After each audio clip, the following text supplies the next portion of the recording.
Welcome to WYNWOOD Magazine podcast, where we talk to all the cultural tastemakers and visionary here in Miami. Today, we're at the Pérez Art Museum talking to MikeQ before his opening set for their party tonight to close out Pride Month. We're going to talk about ballroom culture, his experience within it, and how he sees it expanding. So join me to talk to MikeQ before his party. Serious, man. That was kind of it. Again, this is WYNWOOD Magazine, and I'm Zachariah Singh here with MikeQ. How are you today? All right, yourself?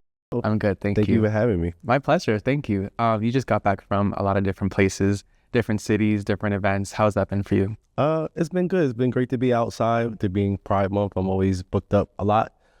So just to get to see a lot of cultures and what they do differently has been an inspiring experience. Yeah.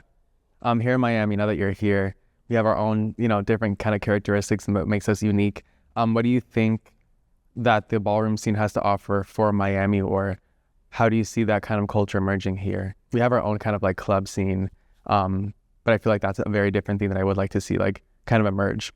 Yeah, so not last few years, but a few years ago, I used to come down here to do, I don't know if you heard of the party at Catwalk that they used to have at Pick the Club. It was somewhere here downtown. I don't think the spot's there anymore, but that was a monthly ball series that happened, and I would fly down every month, and that was like a big thing. A lot of the community came out, and that was for about maybe 2 years, and then it just disappeared. So I know the community and the scene is down here. I see a lot of balls that happen down here, but that's been my only experience just with that one party. Yeah, I feel like a lot of the club scene down here is like Hispanic music or like EDM, but like speaking to that community, I feel like it's been more of a challenge. Yeah. When you're performing or when you have different sets that you're showing, how do you cater to the moment, I guess? Because it's very sensitive when you're playing a show, especially if there's performers of either on the runway or voguing and dancing. How do you stay sensitive to each moment to know, okay, like this is kind of the direction I feel like it's going in, or I feel like needs to be more energized? Like, how do you cater to those moments? Well, it's just definitely vibing off the crowd. That's where I get all of my energy and inspiration to play. So I feed off that energy that I'm getting back from them. And then, with ballroom, I can kind of see what's happening on the floor, whether they're voguing or doing runway. And I'm quick to, be able to play a song that caters more to what's happening right then and there. So that's like a pretty cool thing about it, that it's just all like pretty spontaneous how it comes together. Yeah. And how does that translate when you're going back to the studio? Because you produce and you DJ as well, and you have Qween Beat as your own record label. So how does the performance aspect of it translate into your creation process? Well, it translates that's much, like I said, being outside and seeing cultures, parties, DJs. That's where I get my inspiration. So when I'm in the studio, I'm thinking about places I've just been, different sounds that I've heard, different dances that I've seen, and just what the crowd responded to. And I'm able to take that back to my studio and, put something together that I think would work on dance floor. Right.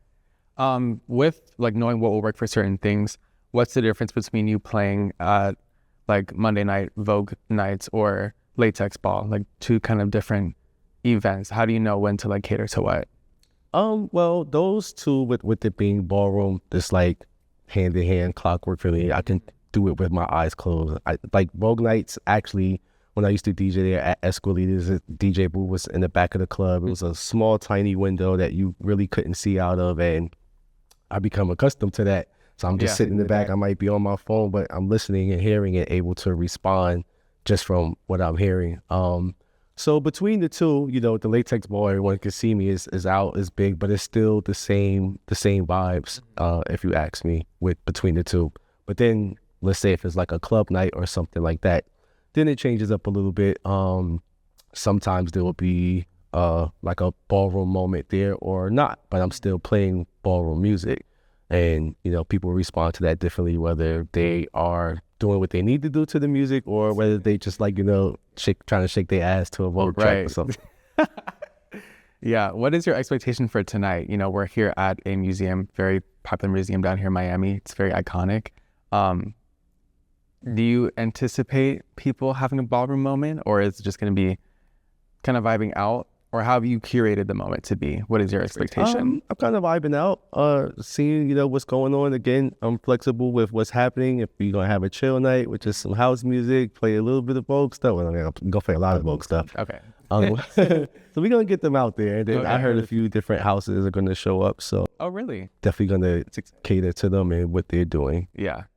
Awesome. Being that you've come from a lot of different places when you're touring, and being from Jersey, how do you feel like Miami is differentiated among those different places, club scene wise or just like ballroom culture wise? Well, club scene wise, again, I haven't really experienced too much club scene here. Like, my club experience here is going to, what is the place?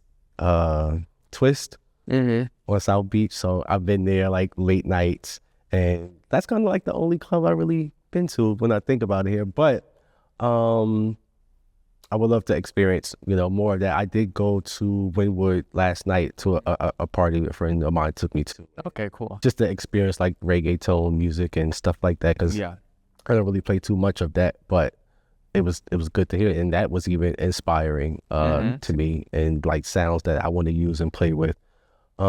So Miami's still a book being written on the experience for sure, even years later. I agree. I think that your influence definitely has a lot of room to grow here. Even tonight, I feel like it's going to be like a start of something new. Like you said, even hearing like reggaeton at the club, there's so many different moments, so many different sounds, so many different inspirations that are so, they can flow so easily into ballroom music, or even just bringing in different aspects of one community together. Yes. Yeah. Is there someone that you think you want to like collaborate with here in Miami that you've either heard play or you've, had conversations with? Nobody in particular. I'm not too familiar with a lot of people here. Again, when I was here, it was years ago, so a lot of people have come. So it's always a changing thing, changing scenery.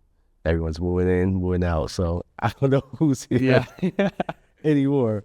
But like you said, tonight will be the start of something. So who knows who will be in the building. I feel that. Aside from the music, I feel like the culture at large, we're seeing a lot more of ballroom culture in the mainstream. We just heard Justin Bieber say, "You're not clocking that I'm standing on business." That was crazy. How do you feel like, and then also seeing like things like Casey Cadwallader's Move Glare, like there's a lot of ballroom influence with that. People from that scene walking on the runway, the music they use Kingdom tracks in his runway. What is your opinion on the mainstreamification of ballroom music and ballroom culture? So, I mean, at one time, I could say that I didn't want to see it get there, because I've seen what happens when cultures go mainstream, and then it's just all used up until everyone's got what they wanted out of it, and then on to the next thing. And I feel like ballroom is been such a sacred thing that's been going on for years. But it's an amazing entertainment. I mean, it's way more than entertainment, but from the outside, that's going to be picked up, whether we like it or not. So we just have to move on with the times. And, it going into mainstream has helped me in many different ways in my career, musically, or being able to get gigs, and with Beyonce sampling my track on her album and being able to open for her. And, it's just heights I've never imagined.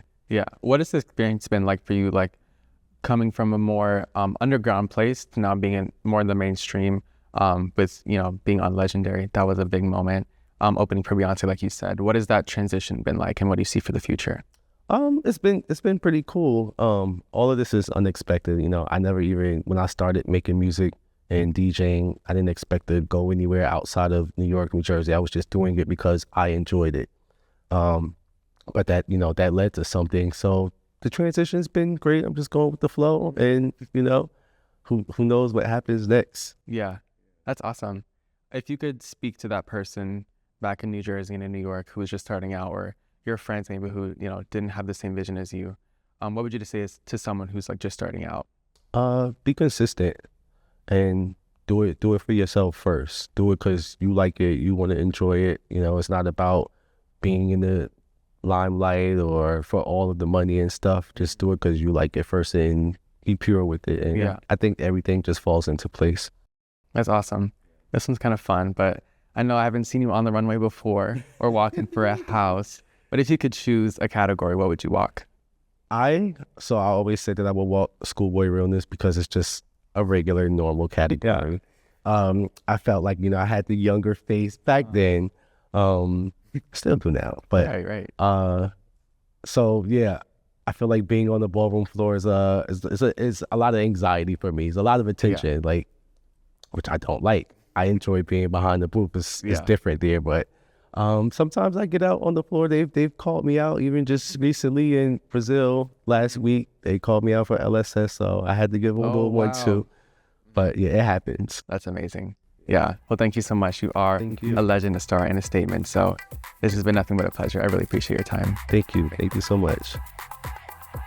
What a great conversation. Stay tuned with WYNWOOD Magazine podcast to hear more influential conversations just like this. Follow us on Instagram, TikTok, and YouTube. Now, I'm going to go enjoy his set. I'll see you guys downstairs.